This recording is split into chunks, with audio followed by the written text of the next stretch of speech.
ಸ್ವಾಮಿ ಕೊರಗಜ್ಜ. ಓಂ ನಮ ಭಗವತೆ ವಾಸುದೇವಾಯ. ಇದೇ ಆಗಸ್ಟ್ 11 ಅಂದರೆ ಮಂಗಳವಾರ. ಅಷ್ಟ ನಕ್ಷತ್ರದಲ್ಲಿ ಶುಕ್ರಗ್ರಹದ ಸಂಚಾರ ಆಗುತ್ತೆ. ಈ ಒಂದು ಶುಕ್ರಗ್ರಹವು ಹಸ್ತ ನಕ್ಷತ್ರದಲ್ಲಿ ಸಂಚಾರವನ್ನು ಮಾಡೋದ್ರಿಂದ ಏನೆಲ್ಲ ಬದಲಾವಣೆಗಳಾಗುತ್ತೆ, ಹಾಗೆಯೇ ಈ 4 ರಾಶಿಯವರಿಗೆ ಕಂಟಕ ಉಂಟು, ಯಾವ ರಾಶಿಯವರು ಎಚ್ಚರಿಕೆಯಿಂದ ಇರಬೇಕು, ಅದಕ್ಕೆ ಸೂಕ್ತವಾದಂತಹ ಒಂದು ಸರಳ ಪರಿಹಾರವನ್ನು ಏನು ಮಾಡ್ಕೊಳ್ಬೋದು ಈ 4 ರಾಶಿಯವರು ಅನ್ನೋದನ್ನು ಹೇಳ್ತೇನೆ ಇವತ್ತು ನಾನು. ನೋಡಿ, ಆಗಸ್ಟ್ 11 ಮಂಗಳವಾರ ಇದು ಸಂಚಾರ ಪ್ರಾರಂಭವಾಗುತ್ತೆ. ಅದು ಮುಂದಿನ 15 ದಿವಸಗಳ ಕಾಲ ಇರುತ್ತೆ. ಅಂದರೆ ಆಗಸ್ಟ್ 25 ತನಕ ಅದರ ಪ್ರಭಾವಗಳು ಇರುತ್ತೆ. ಈ ಸಮಯದಲ್ಲಿ ಈ 4 ರಾಶಿಯವರಿಗೆ ಅಗಾಧವಾದಂತಹ ಸಮಸ್ಯೆ ಉಂಟಾಗುತ್ತೆ. ಮೊದಲನೆಯದಾಗಿ ಮಕರ ರಾಶಿ. ಈ ಸಮಯದಲ್ಲಿ ಖರ್ಚುಗಳು ಜಾಸ್ತಿ ಆಗ್ಬೋದು, ನಂಬಿಕೆ ದ್ರೋಹ ಆಗ್ಬೋದು, ಭಿನ್ನಾಭಿಪ್ರಾಯಗಳು, ಯಾವುದೇ ಒಂದು ಹೊಸ ಹೂಡಿಕೆ ಅಥವಾ ವ್ಯವಹಾರ ಮಾಡೋದು ಬೇಡ. ಈ ಸಮಯದಲ್ಲಿ ಮೋಸ ಆಗುತ್ತೆ, ವಂಚನೆ ಆಗುತ್ತೆ. ನಿಮಗೆ ಆದಷ್ಟು ತಾಳ್ಮೆಯಿಂದ ಈ ಒಂದು ಸಮಯ ಹೋಗಲಿ. ಹಾಗೆಯೇ ಮುಂದಿನದ್ದು ನೋಡೋದಾದರೆ ತುಲಾರಾಶಿ. ತುಲಾರಾಶಿ ಅಧಿಪತಿ ಶುಕ್ರ ಆಗಿದ್ರು ಇಲ್ಲಿ ಸಮಸ್ಯೆಗಳು ಕಾಣಿಸ್ತಾ ಉಂಟು. ಖರ್ಚುಗಳು ಜಾಸ್ತಿ ಆಗುತ್ತೆ, ಬೇಡರ ಕಡೆಯೆಲ್ಲ ಮನಸ್ಸು ಹೋಗುತ್ತೆ. ಅಂದರೆ ಬೆಟ್ಟಿಂಗ್ ಇರ್ಬೋದು, ಅಥವಾ ಯಾರಿಗಾದ್ರೂ ಸಾಲ ಕೊಡೋದು ಇರ್ಬೋದು, ಅಥವಾ ಜೂಜು ಇರ್ಬೋದು, ಎಂಥ ಒಂದು ಬೇಡರ ಅವಶ್ಯಕ ಅಲ್ಲ ಅದು ಅಂತ ಕಡೆಯೆಲ್ಲ ಹಣ ವ್ಯರ್ಥವಾಗುತ್ತೆ. ಶತ್ರುಗಳಿಂದ ಸಮಸ್ಯೆ ಆಗುವಂಥ ಸಮಯ ಕೂಡ. ಮತ್ತೆ ನೋಡೋದಾದರೆ ಮೇಷರಾಶಿ.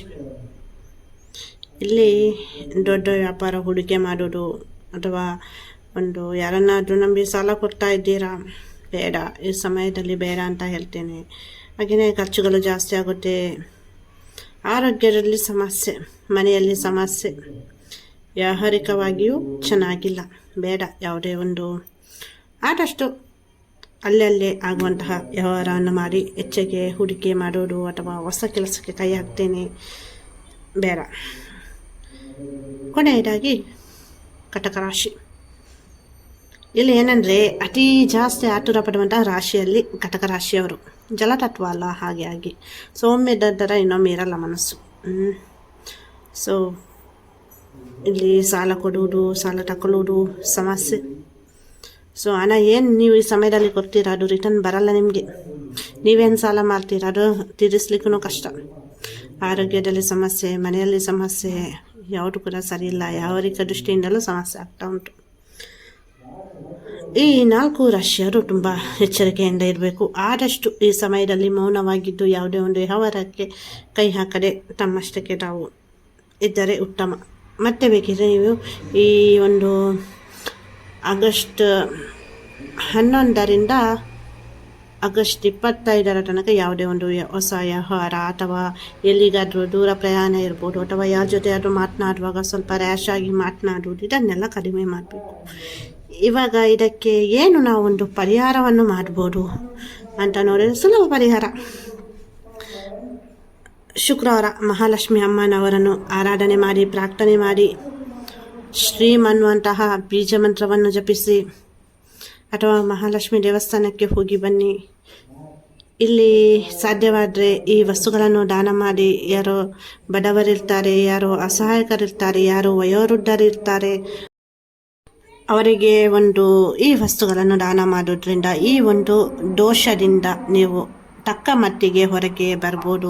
ಈ ಒಂದು ದೋಷವನ್ನು ಕಡಿಮೆ ಮಾಡ್ಕೊಳ್ಬೋದು. ಸೊ ಅಕ್ಕಿ ಇರ್ಬೋದು, ಸಕ್ಕರೆ ಇರ್ಬೋದು, ಬಿಳಿಯ ವಸ್ತ್ರ ಇರ್ಬೋದು, ಹಾಲು ಇರ್ಬೋದು, ಈ ವಸ್ತುಗಳನ್ನು ನಿಮ್ಮ ಕೈಯಲ್ಲಿ ಎಷ್ಟು ಆಗುತ್ತೆ ಅಷ್ಟು ಈ 4 ರಾಶಿಯವರು ಅಗತ್ಯ ಇರುವವರಿಗೆ ದಾನವನ್ನು ಮಾಡೋದ್ರಿಂದ ಶುಭ ಫಲವನ್ನು ಕಾಣ್ತೀರಾ. ಈ ಒಂದು ಗ್ರಹಗಳ ಈ ಒಂದು ಶುಕ್ರ ಗ್ರಹದ ಸಂಚಾರದ ಪರಿಣಾಮ ಅಥವಾ ಕಂಟಕದಿಂದ ನೀವು ಮುಕ್ತಿ ಪಡೆಯಬಹುದು.